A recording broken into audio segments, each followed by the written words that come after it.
It wasn't Amazon, it wasn't theft. One specific lawsuit destroyed 2,000 stores in a single weekend. To clarify, a lawsuit didn't physically shut down 2,000 Rite Aid stores in 72 hours. Instead, it transformed the company from a struggling retailer into a legally toxic asset so quickly that the outcome became a mathematical certainty rather than a matter of opinion. Over a single weekend, the decision was effectively made. Rite Aid would enter bankruptcy to address opioid litigation and debt. And this chain reaction ultimately led to the closure of approximately 2,000 stores during the early stages of the crisis. This is the detailed analysis of what happened. It's the part that often isn't clearly explained. Many people attribute Rite Aid's collapse to common factors such as online shopping, shoplifting, and a decline in drugstore visits. While these issues were real, they weren't the primary cause. The real cause was opioid liability, particularly due to one case that became a financial quagmire.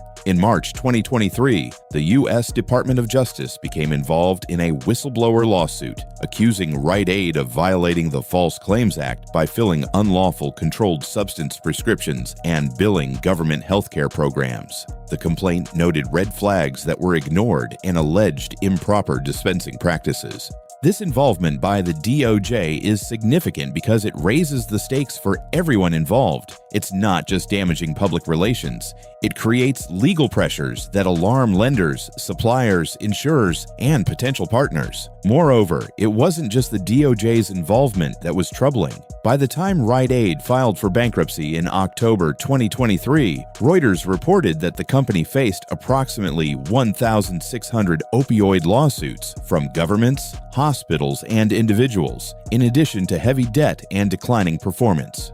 So, if you were any business connected to Rite Aid, your primary concern would be clear. Will this company still exist long enough to pay me? And if it does, will opioid claims consume the cash first? That's how companies fail, not with a singular explosion, but rather with everyone stepping back all at once.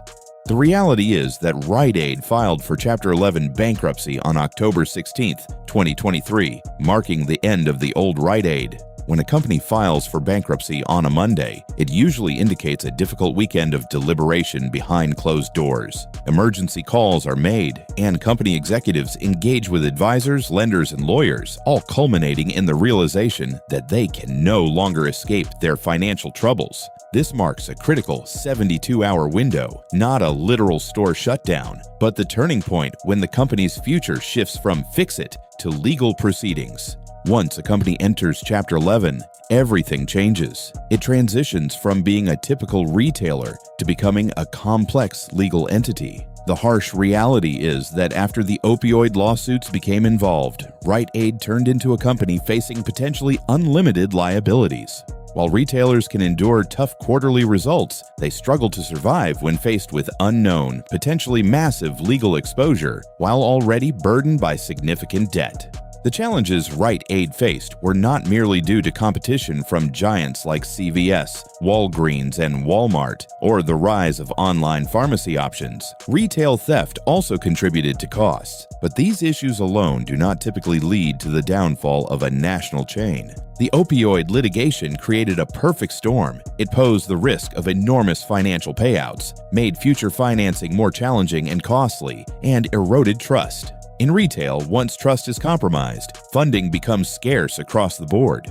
Bankruptcy served as a rescue plan that ultimately did not address the underlying issues. In September 2024, Rite Aid emerged from Chapter 11 as a private company owned by its lenders, having used bankruptcy to close stores and restructure. According to Reuters, it eliminated around $2 billion in debt and secured $2.5 billion in exit financing. On paper, this may seem like a fresh start. However, in the context of corporate assessments, a fresh start often implies that while the company survived the crash, its core issues remain unresolved. The chain had already downsized, and its retail operations, the front-of-store items that help cover expenses, were still under pressure. Rite Aid emerged from bankruptcy smaller and still vulnerable in an industry that punishes weak companies. This led to a second bankruptcy filing. Chapter 11 again. This outcome highlighted that the initial bankruptcy did not fix the fundamental economic problems. On May 5, 2025, Reuters reported that Rite Aid intended to file for bankruptcy again, its second filing in 2 years, after emerging as a private company in 2024, still burdened with billions in debt. In 2023, Rite Aid operated about 2,000 pharmacies, but by 2025, that number had dwindled to around 1,240 stores.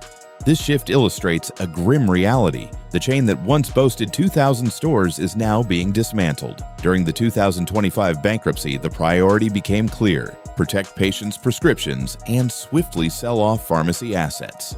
In May 2025, a bankruptcy judge approved a fire sale of many of Rite Aid's pharmacy assets, transferring prescription files and store locations to multiple buyers, including CVS, Walgreens, Albertsons, and Kroger. This urgency was necessary to ensure continuity of care for millions of customers. This situation wasn't a turnaround. It was triage. The final outcome was inevitable. Stores began to close. By late September 2025, the end of the story unfolded like many retail closures, quietly, one store at a time until none remained. Reports indicated that Rite Aid closed its remaining stores by September 30th, 2025, following the second Chapter 11 filing earlier that year. The timeline of Rite Aid's decline is as follows. Opioid legal pressures heightened, leading the company to file for Chapter 11 in October 2023. Rite Aid emerged from bankruptcy in 2024 as a smaller private entity.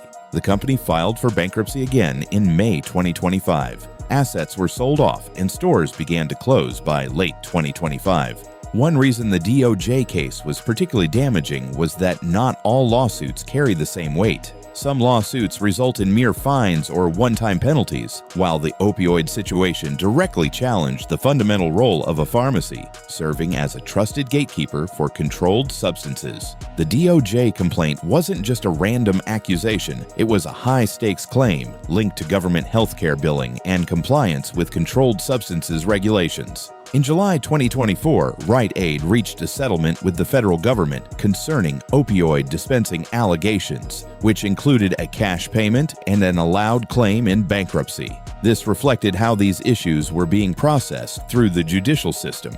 This underscores the importance of understanding the one lawsuit angle. Once a company faces litigation that can spread across states and agencies, it becomes less of a business and more of a liability container. And liabilities don't simply vanish.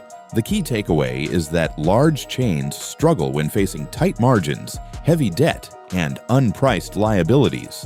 This loss of investor confidence can dry up funding, leading to business failure. Rite Aid's downfall stemmed from a gradual weakening, culminating in a legal shock that triggered bankruptcy. Trust was replaced by lawsuits, damaging the balance sheet and forcing Rite Aid into bankruptcy court.